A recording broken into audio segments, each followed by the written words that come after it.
Asked a question of the three people, any appreciation of how the Irish public had responded to their presence here and to the rigours of the bailout deal. Klaus answered the question in the following way.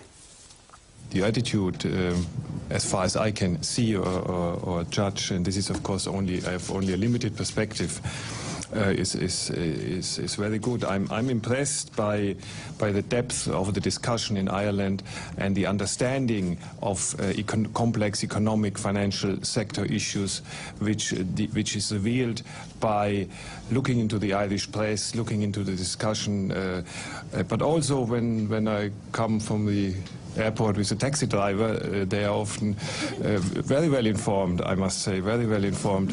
So I think that is a good sign that here we have an open discussion. It's a difficult adjustment process, but there is an open debate, and there's a debate where economic arguments play an important role, and I think that is how it should be.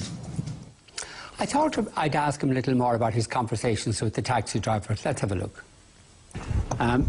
Klaus, Masuch, did your taxi driver tell you how the Irish people are bewildered that we are required to pay unguaranteed bondholders billions of euros for debts that the Irish people have no relation to or no bearing with, primarily to bail out or to ensure the solvency of European banks?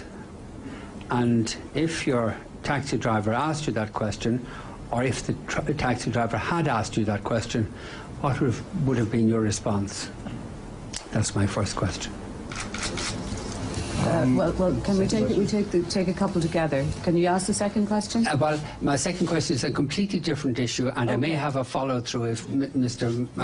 Masuch doesn't answer the question in a way that would illuminate the taxi driver's understanding of all this.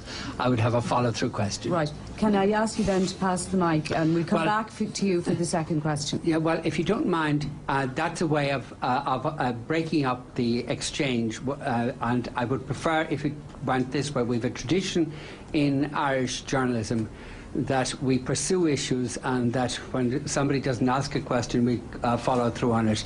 And I hope that tradition will be respected on this occasion. So could you answer the question? Answer the question. Yeah. Mr. Vincent, I have answered a very similar question of you. I think it was 2 reviews ago. You addressed the question. You addressed the question previously. I addressed the question. Yes. I answered it.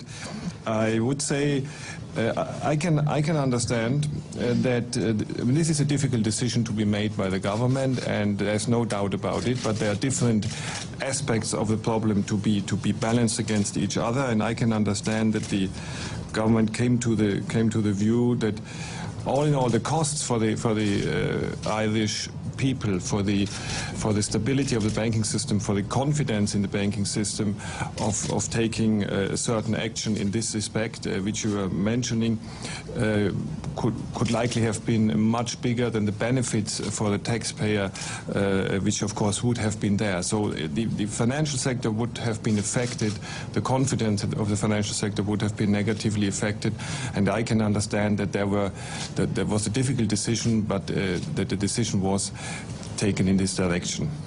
Yeah, that doesn't address the issue. We are required to pay in respect of a defunct bank. There's no bearing on the welfare of the Irish people at all. We're required to pay in respect of this defunct bank billions on unguaranteed bonds in order to ensure the health of European banks. Now, what would you explain, how would you explain that situation to the taxi driver that you talked about earlier? I think I have addressed the question. No, you haven't addressed the question, because you've referred to the viability of the Irish financial institutions. This financial institution I'm talking about is defunct.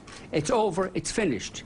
Now, why are the Irish people required, under threat from the ECB, why are the Irish people required to pay billions to unguaranteed bondholders under threat to the ECB?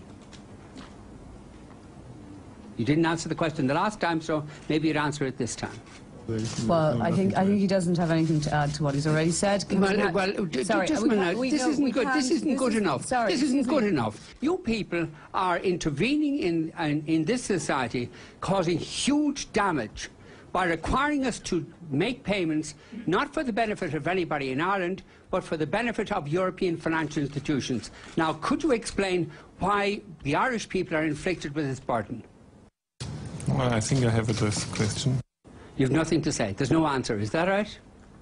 Is that it? No answer? I have given an answer. He's given an answer. You have given an answer that doesn't address the question. That's your view. That is my view, and I think it would be the view of the taxi driver and the view of our viewers tonight. Right. Can we please move on?